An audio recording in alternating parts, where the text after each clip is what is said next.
唔係話病得好嚴重要即刻嚟接佢放工嘅咩？咁嚴重又可以企響度同人打牙鉸嘅，你係真病定詐病啊？我叫阿娟係一個平凡嘅港女，一直都努力做一個理想嘅人妻，所有事都選擇忍讓。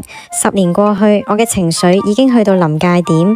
我想用呢個頻道去正視一直抑壓嘅情緒同陰暗面，希望透過講故事，可以慢慢放低過去，揾返完整嘅自己。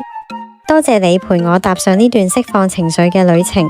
如果你都係一個習慣壓抑自己嘅人妻，希望你都可以揾到屬於你自己抒發情緒嘅方法。結婚之後，我希望住近返媽咪屋企。阿強好好，肯由將軍澳陪我搬入屯門。一齊住咗冇幾耐，我發覺原來佢屋企人好依賴佢，無論發生所有大小問題，佢哋都會叫阿強去解決。尤其強妹係返輪班嘅工作，所以佢有時會好早起身。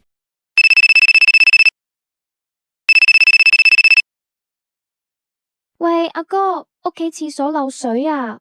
哦，咁我返嚟睇下啦。喂，阿哥啊，屋企個熱水爐冇熱水啊！哦，咁我返嚟睇下啦。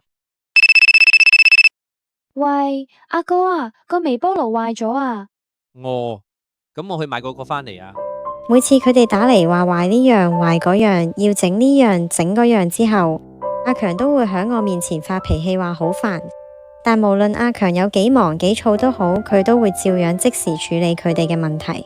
每次我都只係默默咁響隔籬冇出聲，但係我內心好想同強妹講嘅，其實你都成30歲人，點解你唔可以試下自己解決問題啊？你打得電話嚟搵阿強，跟住要等佢返嚟睇下，再等佢約師傅，你自己搵師傅上嚟已經整好咗9世啦。廁所冇廁紙，使唔使叫你阿哥返嚟換啊？有一次，我同阿強約咗朋友聚會。阿強、阿娟，你哋嚟咗啦 Hello， 恭喜晒你哋新居入伙啊！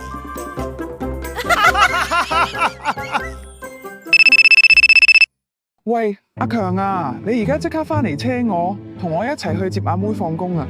阿妹打返嚟話響公司好頭暈，要早退返屋企啊！阿強，你哋啱啱到啫，咁快走？唔好意思啊，我哋有啲急事要走先。嗰日我同阿強匆匆咁離開咗朋友屋企，就返去接埋強媽一齊去接強妹。奶奶唔使擔心㗎，好快到強妹公司㗎啦。去到離遠見到強妹精神奕奕咁同同事傾偈，傾得好開心。我嗰刻個心係好嬲，好想話佢，唔係話病得好嚴重，要全世界停止做緊嘅嘢嚟接你放工嘅咩？咁嚴重又可以企響度同人打牙鉸嘅，你最少都交啲氣，扮黑病啊，行得走得好心自己 call 車啊，要勞師動眾嚟接你放工啊，你係真病定詐病啊？榮格理論小總結，榮格認為每個人內心都有陰影，即係被壓抑、被否定嘅一部分自我。當我哋長期為咗迎合他人，壓抑自己真實情緒，就會將自己嘅陰影推入潛意識，但佢唔會消失，只會以情緒崩潰、投射，甚至命運嘅方式反彈返嚟。唔好再只係做善解人意嘅角色啦，係時候接納自己內心嘅不滿、憤怒同脆弱。唯有認清陰影，我哋先可以成為真正完整嘅自己。唔好再將自己嘅感受排喺最後啦。